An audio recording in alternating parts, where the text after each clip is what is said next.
What's up, everybody? Welcome to this episode of Beers and Breakdowns. In this episode, we're going to be doing a pretty cool, another off-the-wall video that we didn't expect to do. It was posted 2 weeks ago by the Royal Marines. Makes you want to be British. Makes you want to go to Britain. For those of you that remember, last time we did one of these, it was the Ghost in the Machine. So it was the US Army PSYOP put out their video, their recruiting video, and which was a badass video. Yeah, it was cool. It was a 100% PSYOP because it was a complete lie. But we kind of went in on PSYOP. They got so mad, dude. One of them challenged to fight you. Did he? The guy with the jiu-jitsu gym offered you to come down and roll with him. Yeah, okay. He's like, I'm black belt, I'll beat your ass. I'm like, yeah, that's how that works, bro. That's why we give belts, is so you know who's gonna beat you up. Like, I wear a purple belt, so the guy with the black one is probably a bad matchup. Yeah. You know? You're gonna beat me. You're probably gonna beat me. If you're a decent black belt, you're gonna whoop me up and down like no one's business. But anyway, yeah, they didn't like that too much. They didn't. They got a little butthurt on that one. A little butthurt. But you know what? That'll happen. If you're being honest, you're being honest. You can't appease everybody. We can be less harsh, me specifically. Could have phrased that a little better. But anyway, this one is for the Royal Marines. Let's not deviate from the topic at hand, and that's that this thing looks sick. Yeah. I don't know anything about the Royal Marines, but I want to go do a selection video with you guys. So, that would be pretty cool. that would be sick. So if you guys don't know, we have a new show coming out called Next Generation, and it's about Special Forces, and we teamed up with 320th Group, and we did one of their selection processes for guys that are becoming Green Berets. So it came out awesome. Camp Landing is in Stark, Florida, which is probably one of the worst places you would ever want to do an SFRE. It's called the Special Forces Readiness Exam. You can come right off the street as a civilian, active duty or guard, different branches. You can be a Marine or in the Air Force and try out for the unit. I was going for a miracle. I'm an older guy. It's about business. It's about the standard. It was just my job to just show up and just get it done. I was nervous, I'm not gonna lie. For this show, we just wanted to peel back the curtain and show people what it's truly like to become a Green Beret. We want to see that grit and determination more than anything. If you refuse to get back up, then it's a failure. For this selection process, we had 60 high-speed people show up. I promise you that none of these guys are gonna leave the same way that they showed up. They have no idea what they're in for. Whatever led you here, you must have been lying to yourself about the reality of it.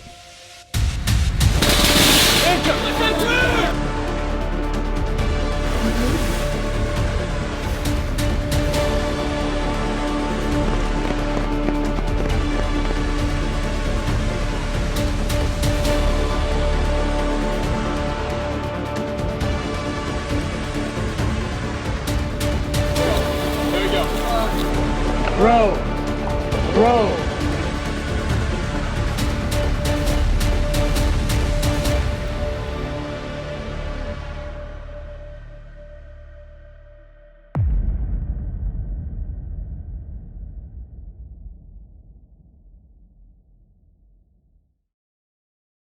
Hopefully you guys will be seeing it by the time this comes out.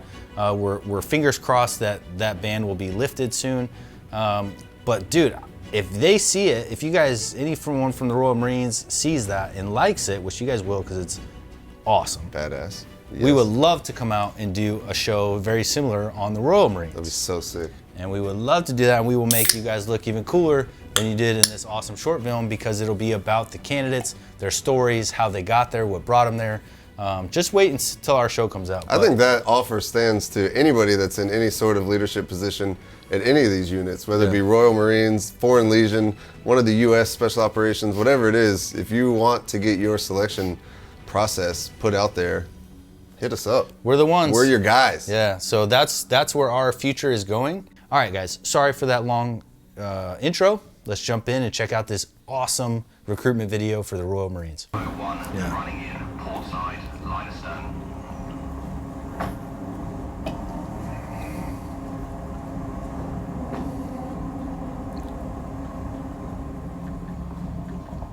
All right, just pause it there. So one of the things that we talked about in another video is some mistakes that I made as a cop is when to have your weapon out and when not to. So you always have to be doing, thinking through your process and thinking through what's the best decision right now.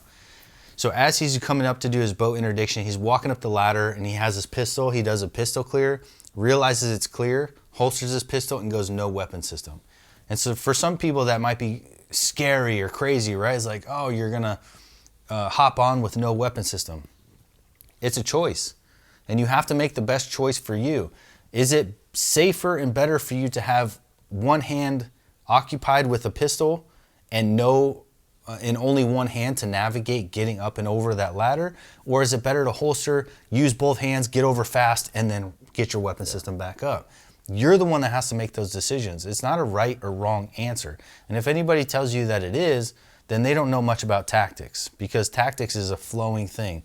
You have to figure out what's best for the scenario, what's best for the situation, and everything is so terrain and mission dictated. You can't say this is right and this is wrong. Yeah, they're doing essentially probably one of the most difficult interdictions you could do, which is from one boat to another.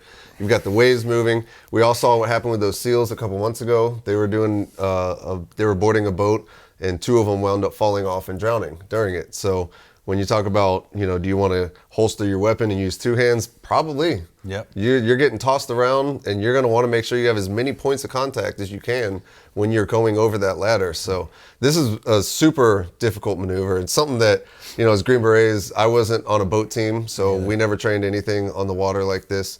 I'd imagine SEALs do quite a bit of training like this, and from what I've heard, it's one of the more difficult things that they do. Yeah, especially with those tiny little ladders that they always have to climb up boats. Those things are miserable. Yeah, that We've sucks. had to use those, and they're awful. You put your feet on them thinking you're going to push up, and your feet go out in front of you. They go back. They're swaying all over. The thing's twisting left and right.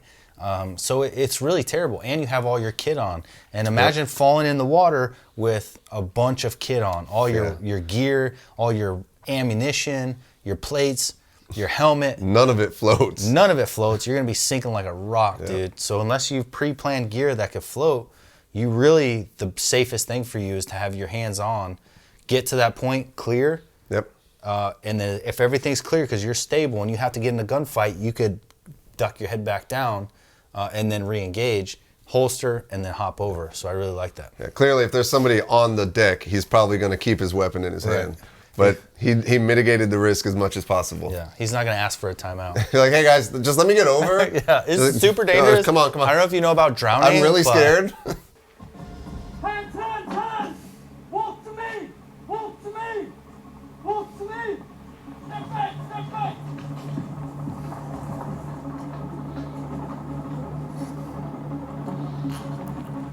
All right, so we're only 47 seconds in, and already we got a ton of more tactics that look amazing. One of them is having your pistol slung. So he had a bungee cord sling, like whatever just an elastic sling. Retention strap for his pistol. Why would you want that, right? It seems like nobody has a retention strap on their pistol. Yeah, well, a lot of people aren't doing boat operations. Imagine he goes to pull his pistol out and he goes to put it back down, hits a wave and slams his hand, and his gun falls into the water, and now you just lost your pistol. You just lost your sidearm. Even if you have a secondary or your primary to go back to, you're going to have to do a flipple for the military, and that's expensive. You're like, so what happened? Like, I lost my gun. I dropped my pistol in the water. I was like, so having that retention strap is a super smart idea when you're doing boat operations. Another thing that we saw an issue in one of the last ones we watched with the kids when they got target fixated. He said, hands, let me see your hands. Military and police always focus on the hands. You're not going to shoot me without moving your hands. Mm-hmm. So I'm always focused on your hands. What are you doing with your hands? And then another thing, instead of going in to the room and then going into that guy's space, I'm calling him out to me. And as he gets out to me, he's looking at me because I'm the one talking to him. He's focused on me. He thinks he's going to get to me. So even if he has a plan to fight me, he doesn't realize that my plan doesn't have anything to do with him. My plan is my boys are going to come in and get hands-on and take over the situation. So I'm directing him towards me. He's focused on me. He's planning his attack towards me. And then he gets sideballed by all my boys when he steps out, and they have him immediately. So it ruins his plan and takes him out of his OODA loop. Military term It's for OODA you. loop. I always hated that, dude. Your OODA loop. Because some stupid pilot was like, you gotta have an OODA loop, bro. I'm just kidding, he's not a stupid pilot. He's like a Vietnam guy or something. Like, it was like or it was a Korean War, something crazy. I don't like think pilot. I've ever heard that term before. You never heard OODA loop? The OODA loop? I don't think so. No, it was like this pilot. He was a war pilot, obviously, and it was a ton of gunfights with other pilots, and he was winning like a million. He like over and over and over he was winning, and so he developed after. They're like, how did you win so many gunfights? And he goes, I had an OODA loop, and so observe, orient, decide, act, something like that. So Okay. Let me look up what the acronym was for, reminder, because I haven't said it in a long time. But that he just would do that over and over and over, and it allowed him to find his target, attack him, kill him, process it, reprocess, and find a new target. So he developed the OODA loop. I talk crap, but it was actually a really cool thing. All right, 317. Okay.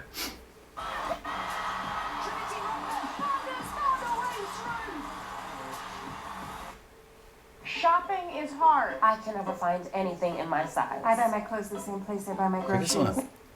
French. Some of that drink. Some of that juice. I gotta pay. Oh, that's a good one. I like that one. Yeah. All right, 320.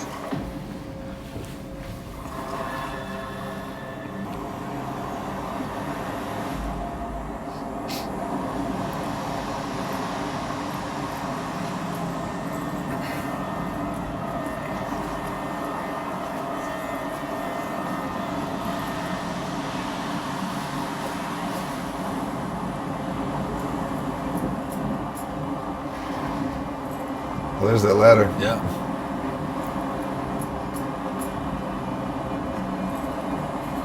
So again, I don't know anything about the commandos, but from what this is telling me, it seems to be set up like the Green Berets as to where Right. they have teams, right? You got a boat team, so they're going to do boat interdictions, they're going to do boat infills.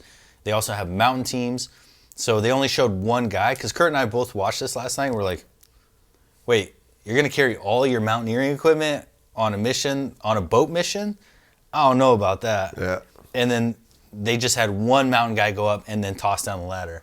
But if you saw that mountain guy going up, and Kurt was a mountain guy, he'll tell you, how much gear did that guy have on him? Dude, you could see, and that's what's so cool is you could see in the silhouette, like he had his cams and chocks that were hanging, look like mostly cams, but those are, it's gear that you put into the rock cracks to kind of arrest your fall and connect your rope to.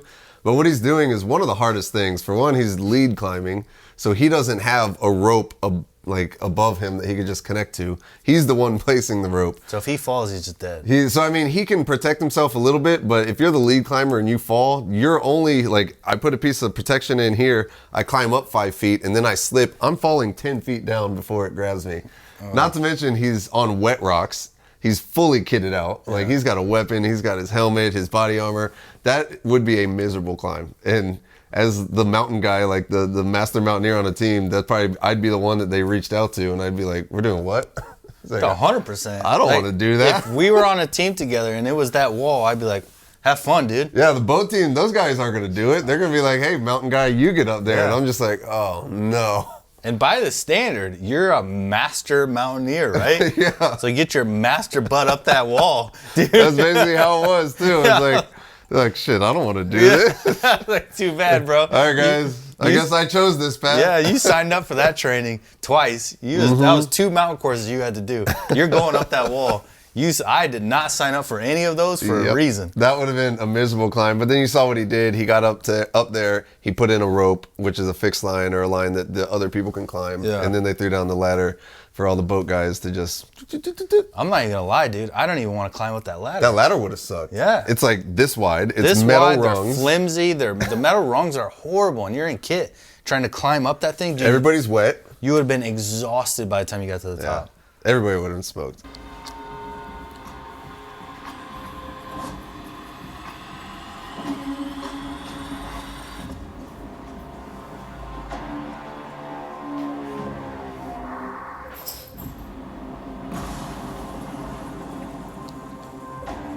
Sick.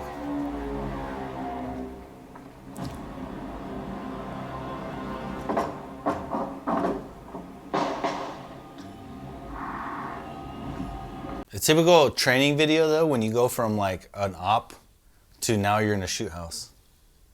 Yeah. That's a kind of a bummer, right? Because you have this whole thing that you're selling the op, and then all of a sudden you're in a shoot house. It's like, ah. But the breach was still super cool. Mm-hmm. And one thing that I noticed when I saw it, I was like, why didn't we ever back up when we breached?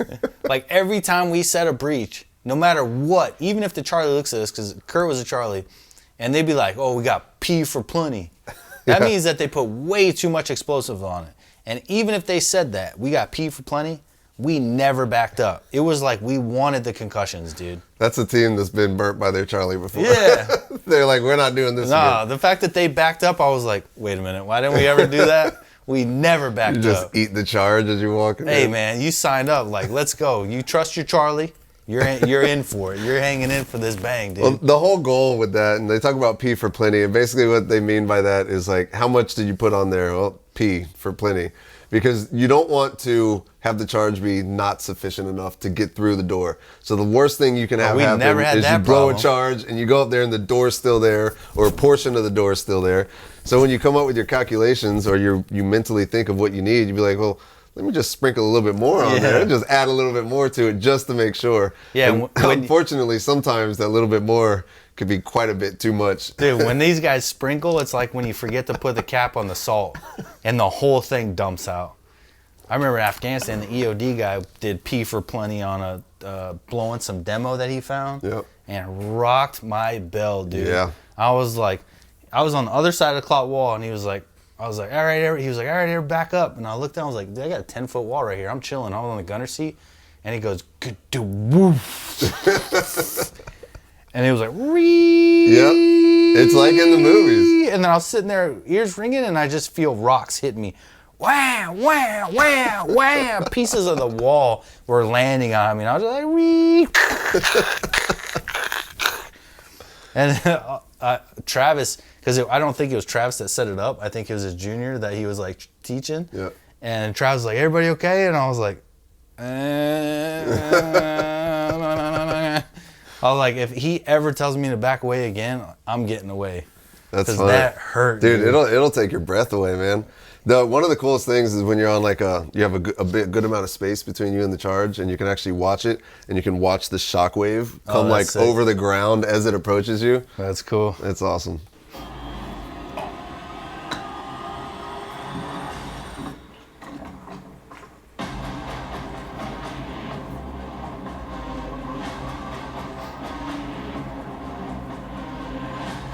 Beautiful. Beautiful. You know, what's funny is we have two now. So if you guys haven't watched the episode we did of Sunray, the fallen soldier, they showed why you never penetrate your muzzle through the door frame. And the guy, the commando, grabbed it and pulled him in and fought him and killed him. And so this is the inverse of that. This is exactly showing what you're supposed to do. And mind you, in Sunray, the guy that over-penetrated was the bad guy. And then the good guy grabbed his muzzle and won the fight. So he was demonstrating why, you don't do it. And this is the exact inverse of that. The good guy shows you exactly what we were saying and what they were trying to demonstrate in Sunray, how you do it properly. And that's you pull your buttstock way back over your shoulder so your muzzle is part of your face. The closer you can get that to your face, the better, because then your eyes and your muzzle are equal. And that's what you want. So that way, as soon as you see it, you can shoot it. You don't have your muzzle out past your eyes because then you can get grabbed and pulled in. So he pulls it way back, and it's just a slow-mo. Don't even listen to what I'm saying. Watch this a couple times. It's a perfect demonstration of how to enter a room and not over-penetrate with your muzzle. Yep, and I love it. Well, it's also slowed down. It's in slow-mo. But if this is in real time, you can see the speed with which you get the number one guy coming into the room. Immediately, the number two guy's barrel is coming into the room. He's going the other way. And right after that, number three, boom, right there. So it's like bam, bam, bam. It happens so fast. And like these guys, you could tell it's clearly an actual team, and they've just got it down. It's beautiful. Yeah, these guys are sick, dude. I really wish we could go over there one day and do their selection event, because I would love to show the world what they're capable of. Yeah.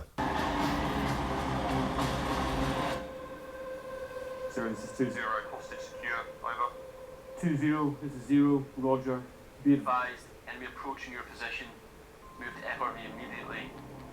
Good eye. All right, so again, it's a recruitment video. So what they're trying to show you within this whole time span is all of their capabilities and all their assets. So when he pulls off the mask, said hostage secured, they're letting everybody know, hey, we do have a hostage rescue arm. Mm-hmm. So I don't know who it is or what it is. I don't know if it's a branch of the commandos, but typically when you have hostage rescue, like we have Delta Force, we also, Green Berets had the CRIF. I'm sure they're still around to some capacity, right? I'm not sure.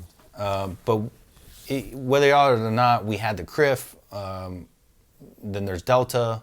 A lot of the CRIF guys go Delta. So the reason you want specific hostage rescues because the mission is so focused. You don't want the span of control or span of operations being out here. Where Green Berets, our span is so wide. 1 minute we're building houses and hospitals, and the next minute we're kicking down doors and doing CQB. You don't want that span when it comes to hostage rescue. Hostage rescue, you want them very focused, always on getting a little bit better every single day. Yep. And their tactics are different. Yeah. The way they clear a house in a hostage rescue situation is different than if you're just clearing a house in a regular CQB scenario. Right. So you want them hyper-focused. So I doubt the commandos are doing all of this.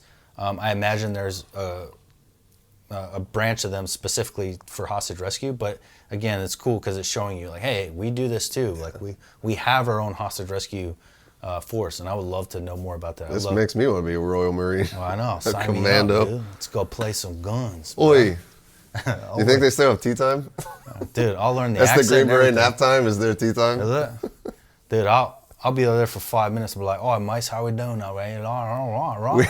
We had a guy, I don't know if he was Royal Marine, but he was one of the British guys, came over and taught us an IED class.